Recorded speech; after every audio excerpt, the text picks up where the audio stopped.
G'day guys and welcome back to another video with Enno here from Fantasy Take TV, and today is my first round review of SuperCoach. So obviously round 1 2022 was good to have footy back on the weekend. I mean, a lot of the games were really good to watch. I did actually watch quite a bit of footy, as much as I can anyway, and whilst the Tigers did get done for the first time in round 1 in a while, it was really good to see.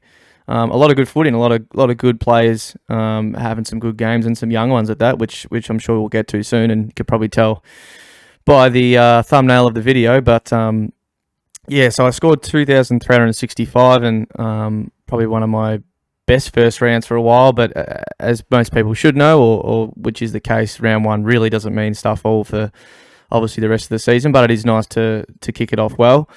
It's more where your team's, situated and how it's looking. And yeah, look, most of it looks pretty good, but there's one contentious area that we'll see how it plays out, but we'll get to that in a sec. So, yeah, ranked 6,600th, and if you see my team value there, I've only got $600 in the bank. So we'll have a look at the team. Quickly run how it went, and look, we'll get into more detail on the podcast that we'll do tonight, and we'll be up tomorrow. So for more in-depth stuff, I'll save it for there and discussion on plans and all that sort of stuff. But I'll give my quick thoughts on my team and maybe just a few other players and primos that I don't have to give my quick opinion on. But yeah, I won't keep this one too long. Just get it out there and look, round 1, there's not too much to do for me personally afterwards, but a few things that some people might be looking at. But Tom Stewart, I locked him in at D1. I did watch most of his game against the Tigers, the first practice game, and he looked amazing. Looked like the Tom Stewart we know or have come to know for the last 4 or 5 years, all Australian. Just gets that. Look, he does play loose across halfback often, but that's the absolute number one tactic with him, and he plays it so well. Like, reads the ball so well in the air, uses it perfectly by foot, rarely wastes a possession, and really just cruised to the ton in this game. And it was a total domination by the Cats, so he really didn't have to do much more, but just got the job done. And I'm really, really happy with him at D1. Just hope that foot holds up for the rest of the season. Dawson, bit more of a contentious one, and look, it would have been Aaron Hall if I had the cash, but just simply strapped for it with, having to pay for Mitch Hinge, 180k, having to pay for all these rookies, Stevens on the bench, all the expensive mid guys, and even, a few mid prices down forward as well. But yeah, look, it would have been Hall, and I'm not just saying that, it definitely would have been Hall if I had the cash, but Dawson, in my opinion, was probably the next best option. Obviously can't afford Chris, but wouldn't have gone him either. Don't like Ridley too much. Like, I thought he was okay. I just feel more safe with Dawson, knowing that if he's playing the right role, he can score very well in it. And for the first half, I was absolutely scratching my hair out of what he was doing, playing a little bit of mid, but not much, and a lot of half forward, and it was really doing my head in. And he scored about 20 points to half time. But then out of half time, saw him walking to the back line, and I was just like, thank God for that, Nixie. You finally figured out that this man should either be behind the ball or on the ball. I know he did play really well on the wing for Sydney, and probably that did include a bit of forward time or half forward time, but you're not in as good of a team. So, look, McPherson did go down and get subbed out with an injury, and they flipped a few players around, like obviously Scholl, who came on, went to a wing. Mitch, I think Hinge spent a bit of time down back until they figured it out at half time. But yeah, look, Dawson, 75 points second half or whatnot. Kicked a goal, got up and kicked a goal, which was nice. Had a couple of shots on goal actually, and got a few kickouts. So we just pray he keeps that role, and I think he can average quite well in it, with even some more upside maybe if he gets some mid-time eventually. But he is a little bit underdone with his preseason, so I kind of do understand as to why maybe he's not thrown fully into the mids yet. Shorty just ticked along as Shorty often does. I know he was probably held up a lot by kickouts, but that doesn't concern me too much. It was one of his quieter games as far as racking up the ball as usual, and still turned up for us. So I'm not worried too much by Shorty. Until Vlossen comes back, he'll still have the absolute monopoly on the kickouts, and that could be close to 8 to 10 a week, the way the midfield is holding up. So, yeah, not too worried about Shorty at this current time. Whitfield was a little bit annoying. I know his ownership doesn't really means it matters too much, but really scored a bulk of his points in really small patches, and then was missing for a large part of the game. And there was a really high scoring game, and the ball was flowing up and back, and just couldn't get as involved as you would have liked. So, look, I'm not raising too much concerns with Whitfield. He's not someone I will look to get out until he gets injured, because his scoring power is just too great. So hopefully he bounces back next week.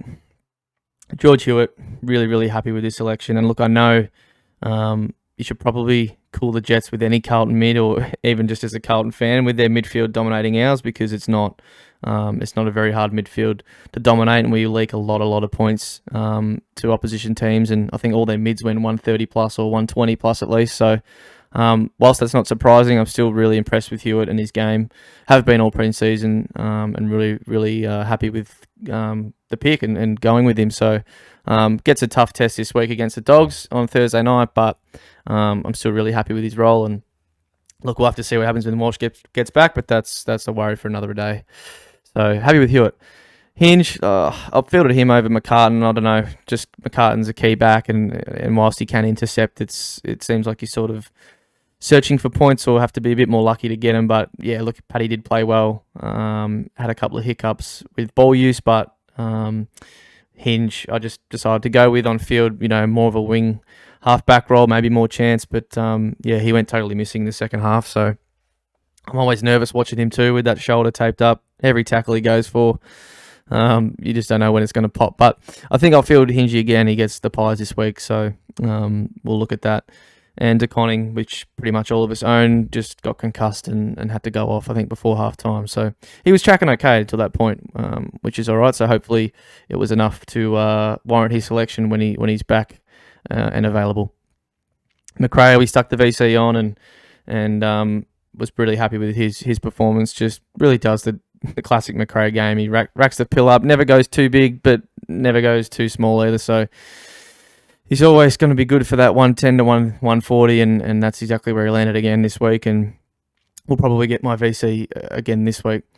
Took Miller a lot. Obviously, not wanting to start a loophole, rolled with the captaincy on Took, and that was a perfectly fine selection. And probably I'm a little lucky he didn't go, maybe 20 points ahead of McRae, because they really dominated that West Coast midfield. Of course, depleted nonetheless, but Witt's got on top in the ruck and really helped Took, and of course Rao, who you can see just there as well, with their big scores. But those two boys played really, really well. So they do again get a tougher test this week in Melbourne. So I think surprisingly Melbourne aren't too hard to score on, which I guess is shown by the Dogs in the most recent 2 games. But of course the Dogs are very, very talented. So look, hopefully those boys can go well again. But yeah, they look really good. Quick Lockie Neal, not much needs to be said. He looks back to his absolute best, and whilst he might not be, like the Brownlow Lockie Neal, I still think he can average 115 to 120, and at his price, it was an absolute steal. So really happy with that. Jared Berry, look, I didn't catch much of the Brisbane game, I'll be honest, but I saw he was on about this at half time, and I look at in the fourth corner, and the guy's still in the 60s. I'm wondering what the hell's going on. Thought he might have been injured, but wasn't the case until about the last 5 minutes. He copped a shoulder knock, so not really sure what went on for a quarter and a half as to why he couldn't score. But he started really hot, and let's just wait for the injury report and see what we have to do with him. Might have to trade him out. Might have to put him on the bench for a week or two if he's out. But yeah, look, just guessing now, so we'll wait until we hear the news. Jason Horne-Francis, just really impressive, isn't he? He looks like just a gun footballer already. He's got the swag. He's a big kid already, which helps him, and playing a bit forward, with those one-on-one matchups. I can see why he's starting there, and will probably play a bit more there. But yeah, look, kicked a big goal, does a lot of contested stuff, and yeah, I think he can average 70 plus. So there is a big game coming from him. Not sure when it'll be. Could be this week. But yeah, he'll stay on my field, and should stay on all of our fields. And the same can be said about Nick Dacos. Geez, wasn't he impressive? Just finds the footy so easily. Like, I know he's playing across half back, and it's probably a little bit easier too. But I can see him averaging 24, 25 touches for the year, which is just stupid to say about a first year player. But I do expect him probably to move into the midfield later on, which might make it a little bit harder for him, but because he's quite small. But Yeah, super impressed with him. Super impressed. We got some really good youngsters coming through. Josh Ward as well was probably one of them. He just was not as hot as he was in that last preseason game, and like he was shoved out to the wing a bit. I know they've got a few mids that came back that he didn't play with a couple of weeks ago, and O'Meara and Titch and all that. So he's not going to get as much mid time, but he did get, I think, 50% CBAs, which is pretty good. He just cramped towards the end, came off, couldn't finish the game out.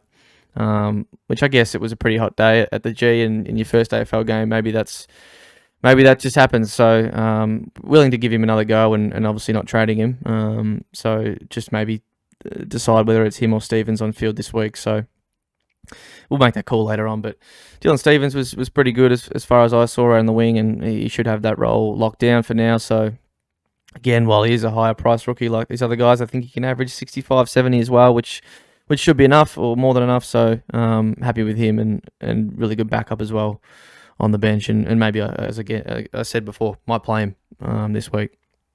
McDonald playing a bit of half forward, which I think was probably going to be known with the lack of spots in the midfield for him. But I think he holds his spot. He wasn't amazing by any stretch of the imagination, but did enough. And look, the mid bench is pretty grim at the moment, so he's not going anywhere. And when I say grim, Machito Owens, the drop of 2. I know he only played 50% time on ground, but he gave away a couple of free kicks, a 50-metre penalty, and just couldn't find the pill. So he did have a great fourth quarter score in that last Pracky game. So I think that's what a lot of us were sucked in by. But, look, one game doesn't mean he's terrible either. It's his first AFL hit out. So not promising signs, and probably not someone that will keep getting games, which is a bit annoying. But look, we'll look to make a correction at who pops up probably in round 3. And this is probably what you've been seeing from the start and staring at, or at least waiting for me to talk about, and that's Sean Darcy with the captaincy on him. And that, of course, was the curveball, me standing at the pub just before the Richmond game, looking at the teams going, oh, shit, he's not playing.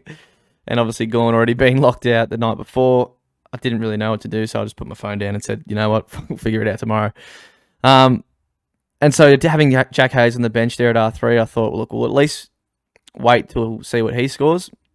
And look, a few in the Discord and others did go Rowan Marshall, and obviously that call had to be made on Friday, of course, because he plays in the same team. So I didn't go with that call. I did actually like the Wits back up. Say if Hayes didn't score great, I was probably going to go that. So look, maybe that's worse for me that Hayes scored well and I didn't. But yeah, with Hayes' amazing game, 127, 10 marks, 18 touches, obviously kicked the 3 goals. So obviously it's probably not ever going to happen again, but it was really, really impressive. And to be the number 1 player on their team in his debut is probably says a bit where the Saints are at more than anything. But after that, you got to opt to take that score. And then it obviously just came down to 2 options I had, was keep Darcy, which obviously straps a lot of cash towards him and can't be spent elsewhere. Or I did toy with going down to Braden Bruce and then going with that route, giving me like 250k to disperse elsewhere, and probably was going to get me maybe another premium midfielder. But at that point, I was probably, when I was playing around with it, looking at maybe a Darcy Parish who didn't go too greatly. So look, I'm happy with Darcy right now. Whether he plays or not this week, I saw some reports saying, or JL saying, he's, touch and go. Looked great, but, no certainty. So that could get very interesting. But still, happy with having Darcy for now. He'll be in absolutely no team. So if he comes back and pops off, that'll be awesome. But yeah, we'll see what happens. I'll probably get to what my plan is in a little bit. Grundy was happy with. I think most of us own him, and him and Marshall had a good battle, and both actually produced pretty good scores. So happy with Grundy. Dunkley F1, we ain't got to say much more. If Bont probably is out this week, we could probably chuck the VC on him and he could go huge if he's getting 60, 70% CBA. So watch out for that. Butters, I didn't catch much of that game, like I said before, but I did see that he went off with a knock really, really early and did well to come back on and perform the way he did. So happy having Butters. He's, to me, clear F2, maybe F3 if someone else sneaks in, but yeah, he's well up there. Cogs, watched a lot of that game and really early was pretty just poor with his disposal, but that's the Cogs we've sort of come to know a bit, and he got going in the second half, kicked a really nice goal. And yeah, not too unhappy with him, and we've all got him anyway, and I think he still has what it takes to be a top six forward, but yeah, we just got to clean up the disposal. Probably just a switch or upgrade sort of guy later, but yeah, we'll see. Garv, I was really happy with. 70 probably feels unders on what he could have delivered. I know he spent a lot of the last quarter on the bench when it was sort of over and done after a pretty hard fall. So, but liked what I saw. He was really, really good in the air. Took a lot of kickouts, which is really, really good and gives him a lot of upside. So, his body's always been the worry. Still probably is the main worry because, yeah, everything looked really good as far as role and how he played. So, happy with Gov as a selection. Cherry, also the same. Knew he was going to be ruck one. Everything pointed towards that, and it was shown in the game.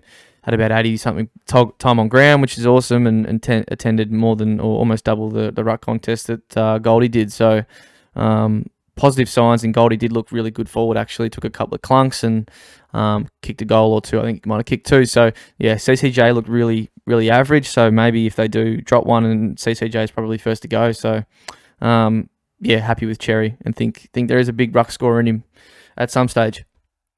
Nick Martin, oh man.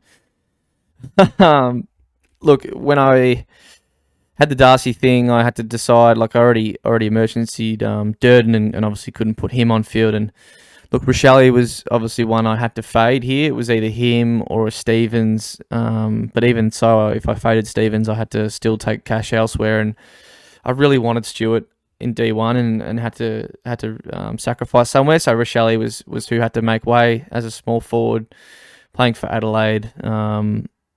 Can he keep it up? I sure as hell it's looking unlikely or it's looking likely, should I say, because the man just keeps kicking goals. But Nick Martin, for me, was honestly as impressive, if not more, to be perfectly honest. Like, Essendon were insipid, and this kid just kept trying. And look, probably that's more towards the fact that it's his first game at AFL level. He just got signed 2 weeks ago. He's trying to pave his way and hold down his spot since he's been given the opportunity. And my God, did he do that. Like, to rack 27 disposals, even 10 marks around the ground, control his wing, and even get forward and kick 5 freaking goals is just stupid and ridiculous. I know 3 of them were in pretty much junk time, which means, this could have easily been a 150 if the game was somewhat close at all. Was just insane. So, begs the question, where the hell's he been and why the hell is he not on the list already? But yeah, he's clearly locked his spot in for the short term and maybe even long term. So, out of F6 and him, Hayes and Durden, he's my guy that I will be fielding from here on out until proven otherwise. So, I was just seriously impressed with him in the contest. He's clean hands. I know he doesn't get a lot of contested possessions, but he was just super clean, and it's just, yeah, it was amazing. So really, really happy with him and glad, you could call it lucky getting him on field, but watching him in the preseason and the limited time he did play, I just saw something in him. And yeah, Jack Hayes, I was actually going to field until I switched it round to try and see what to do in the ruck when that whole debacle happened. So yeah, I was probably going to get Hayes or Martin anyway, and just luckily, if you want to put it that way, ended up with both. So yeah, Martin is the one of choice though for who to field for me this week, and he won't be moving. So Durden, yeah, look, I was really impressed with him, to be honest. Also at the game, pushing up the ground, had some nice inside 50 kicks, and his pressure was really good, paired alongside Owie. So I think Durden will be a really solid rookie. He's going to have his poor scores as a small forward would, but he doesn't have to go 70s to make money. He only really has to go 55, 60, which I think he can do. So yeah, really happy with Durden. And Dixon just kicked a couple of goals. Key forward, probably won't ever see my field, but could be handy ruck cover or something along the way, and hopefully maybe there's a bag in him at some point for West Coast. So that's the team. Now we'll get into probably what the plan is, or what you guys should be thinking of doing in the next week. Guys like Crisp, guys like Ridley, guys like Jack Steele, guys like Darcy Parish, you are not trading these guys. Look, the defenders, there is definitely more worry within the midfielders, but Ridley, I think, will bounce back. Essendon were just really poor.